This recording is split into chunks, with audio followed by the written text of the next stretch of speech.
treat price increases for existing customers with the same importance that you do pricing for new business, because it can have such a profound impact on your business, and it's nothing to be scared of. Coffee's for closers only. So we've established my proposal is sound in principle. Now we're just haggling over price. Let's see how much we're going for on eBay. Man, it's the same as Dunkin' Donuts. Costs 15 times the price. Today's podcast is sponsored by Jennings Executive Search. I had a great conversation with John Jennings about the skills needed in different pricing roles. He and I think a lot alike. If you're looking for a new pricing role, or if you're trying to hire just the right pricing person, I strongly suggest you reach out to Jennings Executive Search. They specialize in placing pricing people. Say that 3 times fast. Welcome to Impact Pricing, the podcast where we discuss pricing, value, and the amazing relationship between them. I'm Mark Stiving, and I run boot camps that help companies get paid more. Our guest today is Mr. Mark Peacock. Here are 3 things you want to know about Mark before we start. He's been running Pricemaker, a pricing consultancy now for over 4 years, so he's actually made a business of it. Awesome. He was the director of pricing at a company called Kiss the Fish. Just love the name of that company. And he recently wrote an article called How to Plan a Price Change Communication. And that's what we're going to talk about today. Welcome, Mark. Hello, Mark. Great to be here. Thanks for the lovely introduction. It's great to talk to you again. It is always nice having you on here. So remind us, how'd you get into pricing in the first place? So I had a 25-year career in corporate. I was in all sorts of roles: marketing, product management, and running a business unit within a large corporate. And price always played a part in all of those various roles, especially when you're responsible for a P&L. And when I left, I decided I wanted to work for myself, run my own consulting business. And I decided to focus on price because, from my perspective at that time, very few people were talking about it, especially in the small to medium-sized business end of the scale, which is kind of where I mostly worked.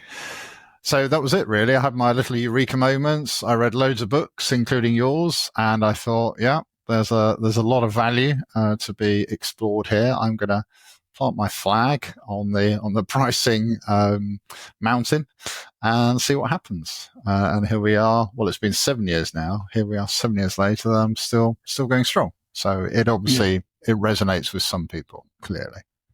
Yeah, clearly. And so you must have realized that pricing was really powerful for people, and yet so few people understand it and think about it. It's such a challenge, isn't it? And it's an ongoing battle, I think, from people like myself and you to help educate the business audience about the value and the power of pricing. Because we understand it deeply, and we know what a small change to price can mean, both top line and bottom line. And, you know, in terms of the conversations that I have with businesses, so many of them still think, well, pricing is not that difficult, is it? You know, we can work that out one afternoon in a management meeting, and, you know, we'll just ask the finance guy and the sales guy, and then I'm the boss, I'll make the decision, and then off you go. But we know that there is so much more potential that can be created with smart pricing thinking, you know, whether it's understanding, a willingness to pay and researching it, whether it's, deploying psychological pricing techniques to help influence customers' perception of price, and also educating people to take away the fear that they have about making pricing decisions, and things like communicating price changes and helping getting people past those fears, because it's such a powerful lever.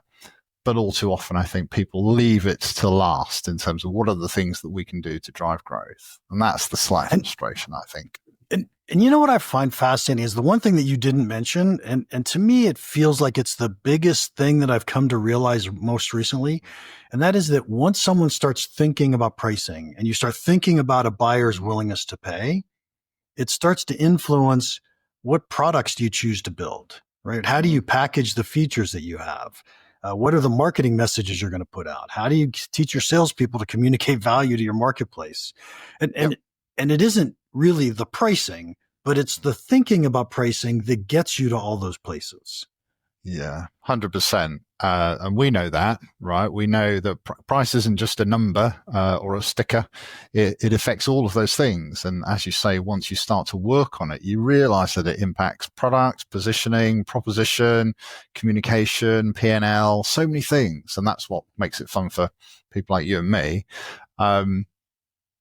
But I don't think business leaders, generally speaking, do appreciate that. And it's only once they've maybe read your book or been to a workshop or seen a webinar or something that light bulb starts to go on above the head, and they start to think, oh, okay, well, maybe this is something that we should be doing more with.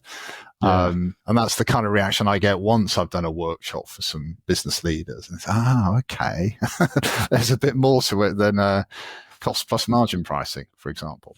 Exactly. Okay. So my favorite thing about doing this podcast, by the way, is disagreeing with people. And it turns out I read your article on communicating price increases, and I loved it. It's like, oh my gosh, there's one little nit in there that I'm going to pick with you. You already know what it is. There's one little nit that I'll pick with you. But let's talk about this, because this is really good. First off, where can people get this if they want to read it? So if they head to my LinkedIn profile, which is Mark Peacock Price Maker, I think a post that I've put out in the last week or so 13th of January, they'll find it. It's called Raise Prices Without Raising Eyebrows. And if they just comment yes, I'll send it to them directly. So very nice. Easy to find me. Yeah. Great title and great cover photo, by the way. Yeah. My designer found that for me. I was very pleased with it. Yeah, that was really well done. Okay, so let's just talk about it. First step back. Why does it matter, right? We're going to raise prices anyway. So why does it matter how we tell people we're going to raise prices? Oh, it's so important, isn't it? So one example I like to give is, imagine the amount of effort you put into winning new business. Right? Whatever kind of business you're running, you put a huge amount of effort into creating a beautifully designed sales deck. You might have some explainer videos or fancy how-to guides. You prepare your pricing, your initial pricing position, and hopefully your negotiating positions. You roll out the big guns and you send them along to the sales meeting, and you give it your best shot, don't you? You put a huge amount of effort into winning new business. But when it comes to implementing price increases with existing customers, the amount of effort that gets put in is far, far lower. And at best, you'll have, a management team. They'll decide on the most that they can charge without upsetting customers. And it's an across the board price increase across all customers, all products, 5%. They give a direction to the sales and marketing teams and say, right, off you go. Somebody drafts a crappy little email and they send it off to their clients, and then they hope for the best. So the amount of effort that's put into planning a price increase communication is far, far less than the amount of effort we put into winning new business. But as we know, it's far easier to keep customers than win new business. And the profit uplift that you'll get from properly implementing a price increase campaign is going to make a huge difference to your bottom line, compared to, looking at the top line growth that you win through new business. So comparing, effort on new business versus existing is an interesting thing to do.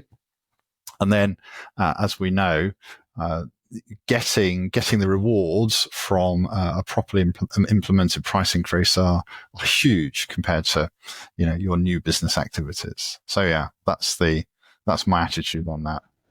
Yeah. What's interesting is you had mentioned really early on that one of the things that we think about a lot is the psychology of pricing.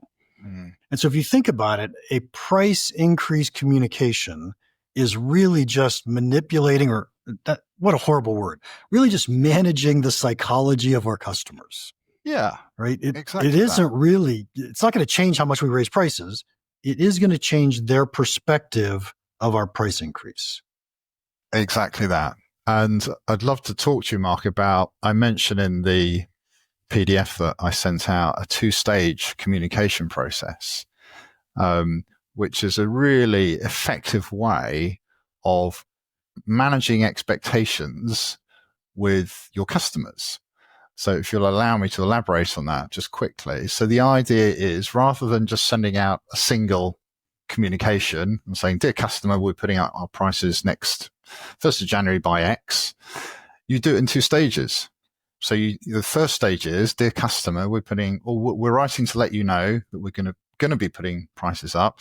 Here's all of the reasons why we feel we need to do this. Here are all the benefits that you'll still get from us. Here's the investment that we're making in the business to drive future benefits. Here are your options in case you're not happy about it. But you don't mention what the actual price change is. And you say, we'll write and confirm that to you at the beginning of next month. So you break it down into 2 parts. You tell the customer it's coming. And that has the benefit of flushing out people who are really, really nervous or anxious about this, but you don't tell them exactly how much. And then you follow it up a month later and you say, following our last month's communication, your prices from the 1st of January are X. But you've done all the hard work by then. You've set their expectations. They know something's coming.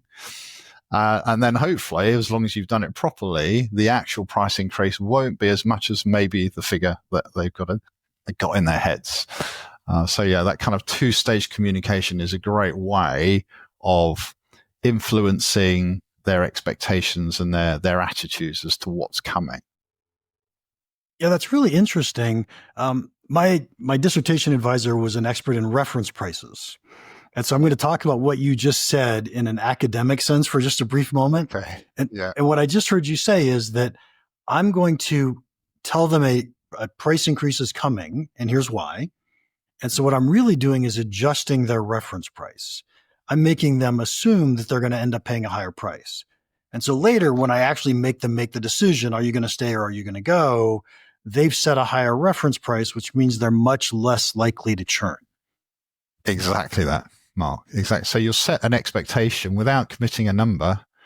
People tend to assume the worst, right? They think, oh, wow, these guys are going to put my prices up by 10, 20%, whatever. And then the actual communication comes through and it's 5% or whatever the number is. And they go, oh, great. It's fine. It's not nearly as bad as I thought.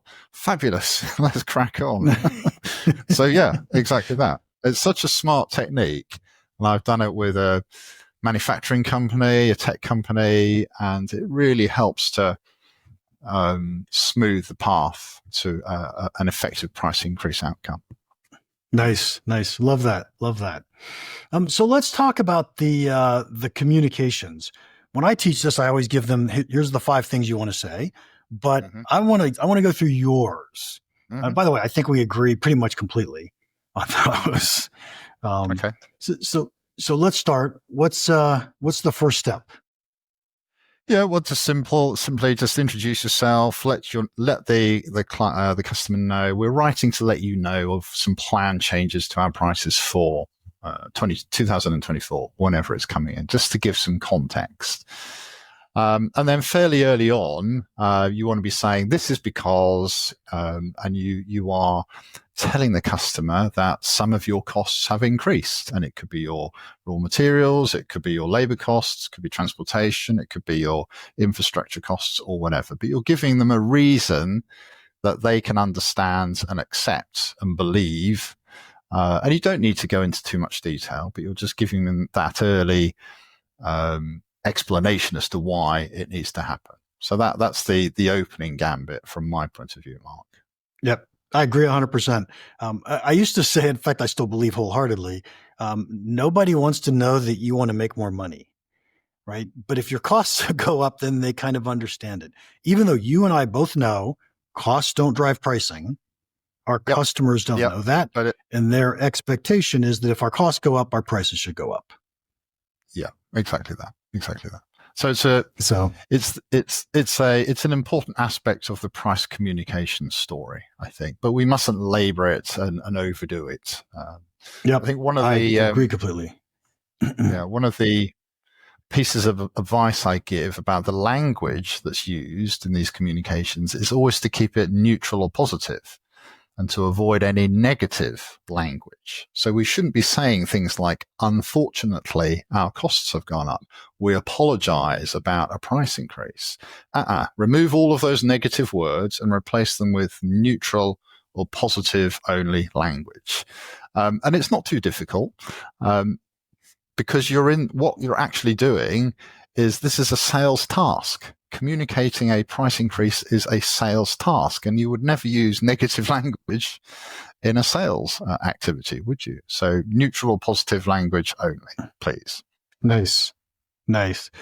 So step 3, by the way, we just hit steps 1 and 2. Step 3 was the 1 versus 2 stage. And we talked about the 2-stage process already. That was awesome. Hit me with step 4. Okay. So now the hard work begins.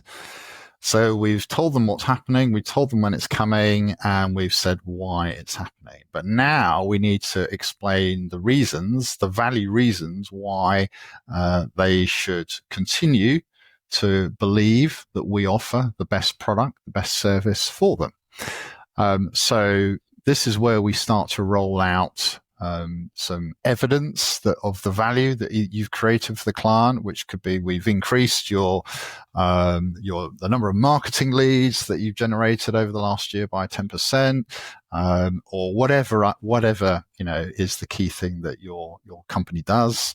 A reminder of your key differentiators, what makes you different to everybody else, and just a reminder again about what makes you the best at what you do. So you're selling hard, right, on the key benefits and reasons why they chose to work with you in the first place, because people tend to forget these things. So we need to constantly remind them. So this is the place to do it, because we need to justify the price that we're charging.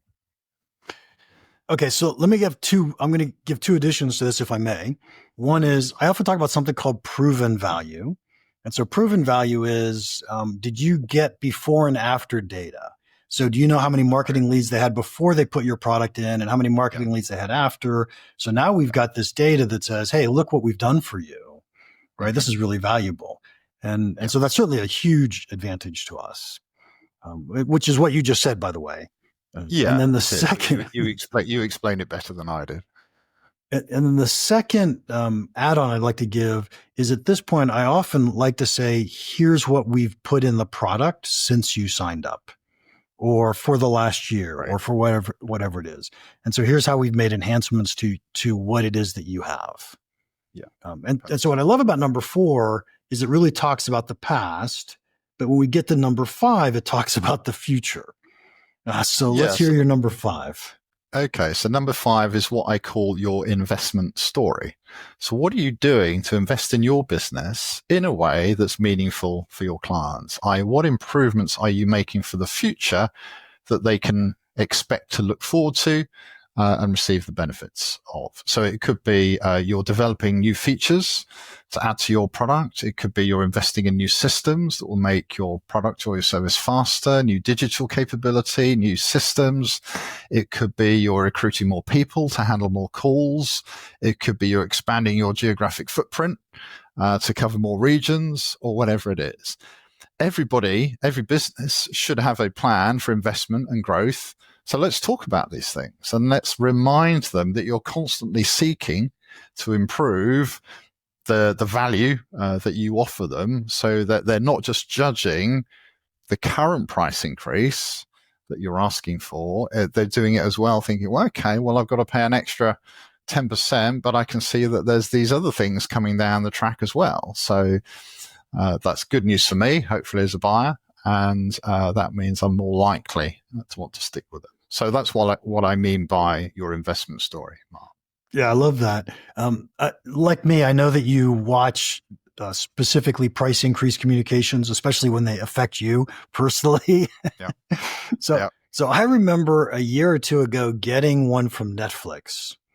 And one of the points that Netflix made was, we want to continue to invest in original content for you.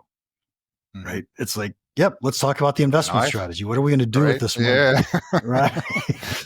Yeah. That's, never mind. Yeah. And let's talk about number 6 then. What are we going to do next? Okay. So I think the most important thing about a price increase communication is that there is no hard sell, right? So we don't ever want somebody on the receiving end of this approach to feel that they've got no options. They're being forced into this price increase. So we have to present options to them, options on what they can do as a result of receiving this information. So number 6 is called options. So what options can clients typically take? They can say, no, I don't like this, and cancel the contract entirely. They could say, no, I don't like this, and they might want to negotiate with you. They might say, well, we need to discuss it internally, or they might say, yeah, that's fine, we accept it, or they might just do nothing and it just rolls through without anybody noticing. So you need to provide them with some ways to come back to you however they want, either to approve it, to reject it, to discuss it, or if you've got upgrade or downgrade paths as well, to offer those as well. I be as open and transparent as possible so that the buyer has total agency and control over that decision, and you're making it entirely their decision. There's no sense of pressure or hard selling or anything like that, because that's how you build trust, right? Yep. And the better examples of this, I've given a longer notice period, at least 2 months. The longer the notice period you can give, that shows confidence, right? So giving well rehearsed, well thought out options is that next section. Mark, what are your thoughts on that? So I got a couple thoughts. First off, the do nothing, I agree with 100%, and make it easy to cancel if you don't want to continue. Agree with 100%. Right? I mean, I think those are great. I don't think I would ever mention, call us if you have a problem with this, or, let us know if you want to negotiate a lower price. It's like, no. If you want a lower price, you're going to pick up the phone and call me and complain, and then I'll have a strategy for what it is I want to do about that. Yeah. Inside. Yeah. The other one. Yeah. Sorry. Carry on.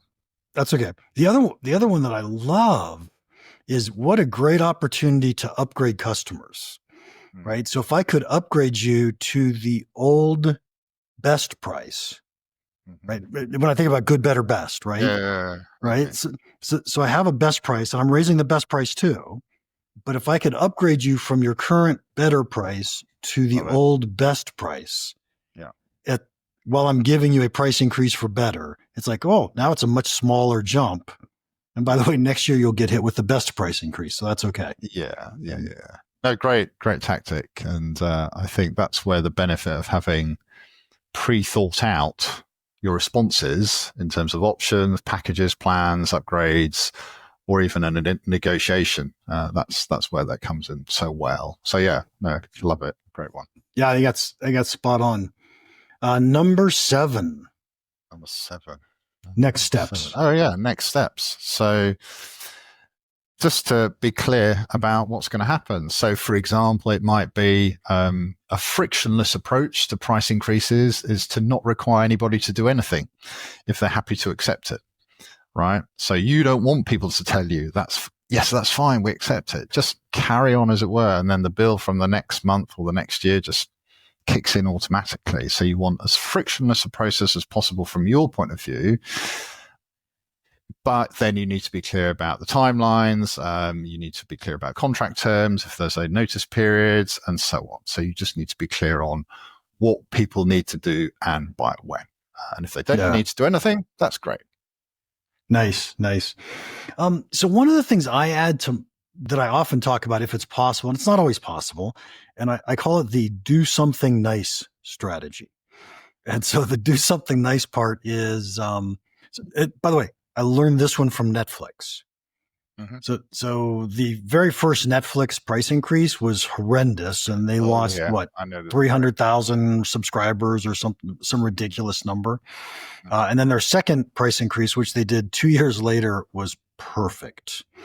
And one of the things they did was they said, hey, you've been a loyal customer. We really appreciate it. We're raising prices on January 1st, but we're going to hold your price constant until March 1st or, July 1st or something like that. So it's I call it the do something nice strategy. Yeah, perfect. So we can hold, we can upgrade you without increasing your prices for 2 extra months, or we can give you access to extra features, or whatever it is. Yeah. Or we can extend the current price for 90 days. Yeah, whatever. So yeah, great add to everything. I might add that to my guide actually, because that's a smart move. Feel free. So Netflix came up with it, not me. Okay, fine. All right. So why don't people raise prices enough? Why don't companies raise prices? Well, the obvious answer is fear of upsetting customers, right? We don't want to have that awkward conversation with our key clients where we have to speak to them personally and say, oh, sorry, Mark, your prices are going up by XY% next year. We don't know how to handle that. So fear stops us taking action, and we resort to lowest common denominator actions, which are, let's just put everybody's prices up by 3%, whatever the number is, rather than taking a more considered approach, which is if you have a client-based business, you should literally go through your entire client portfolio and work out a plan for every single one of them. Or a product-based business, then you do it at a product level rather than across the board. The beauty of doing that is by taking that more granular approach, you do come to understand what is possible more clearly, and you'll put in place a better plan so that will help you get past that fear of taking action. I've also seen it where I worked with a client. They were global exhibitions company, and they had an amazing product. They ran a global exhibition in print and digital technology every year in Germany, and it was a huge money earner for them. But their board was highly aggressive about their price increases, and they gave this diktat to the business. Said, you've got to increase your prices by 10%. And the business team and the sales team were terrified by this. So they tried to do it as best they could, and they were scarred by all of the horrendous feedback they got from their clients. So every year thereafter, they did nothing, or the least that they could get away with. So I think previous experiences play into that as well. That awkward encounter where you've got an angry customer on the phone demanding to know why you have the temerity to put your prices up like this. But if you put in place a plan, as we suggested, along the lines of what we've just talked about, that can give you the confidence that you need then to be able to go to market, or to, equip your teams with the tools and the techniques they need to communicate a price change. And more often than not, it's never as bad as you think, is it? Never. I love the fact that you focused on confidence there, because one of the things that makes a lot of sense when you're doing price increases, or you're afraid to do a price increase, is pick a subset, right? Take a subset of your customers or a subset of your products and say, let's go do this. And by the way, you could choose the ones you think are most likely to accept the price increase, and start to watch that it's not as painful as you think it is. And you're just putting free money in your pocket. Yeah. A really simple technique is, say if you have a client-based business and you have 100 clients, get an Excel sheet of all of those clients, their previous 12 months spend or revenue. If you know it, what the gross profit margin is per client, but some businesses don't know that, how long they've been trading with you, what their lifetime value is, etc. So you've almost got like half a dozen columns of data for each client.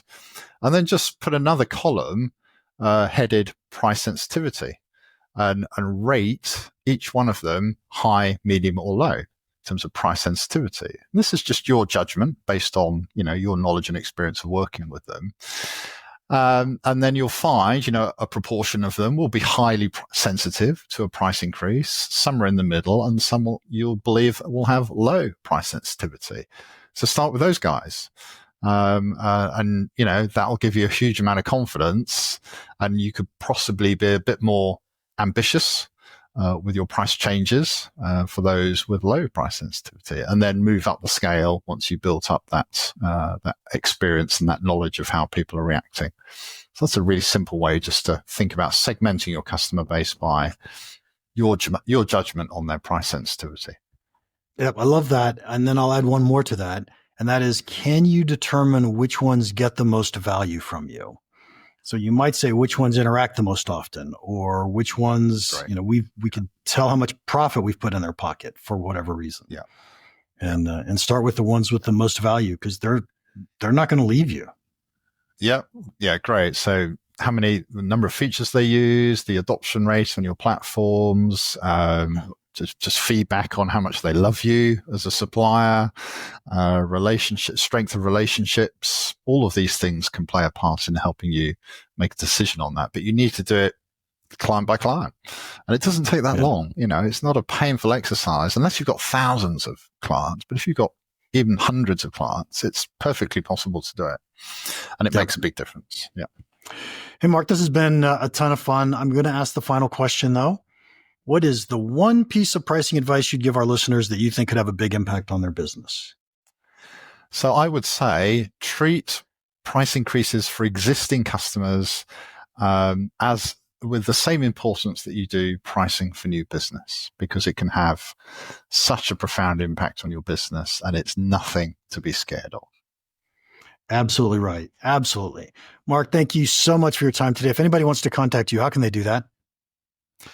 Best place is to find me on LinkedIn. My profile is called Mark Peacock, Price Maker. You can find me, get in touch, and I'll do what I can to help. Excellent. Thank you. And to our listeners, thank you for your time. If you enjoyed this, would you please leave us a rating and a review? And finally, if you have any questions or comments about the podcast, or if your company wants help getting paid more for the value that you deliver, feel free to email me, mark@impactpricing.com. Now, go make an impact. Thanks again to Jennings Executive Search for sponsoring our podcast. If you're looking to hire someone in pricing, I suggest you contact someone who knows pricing people. Contact Jennings Executive Search.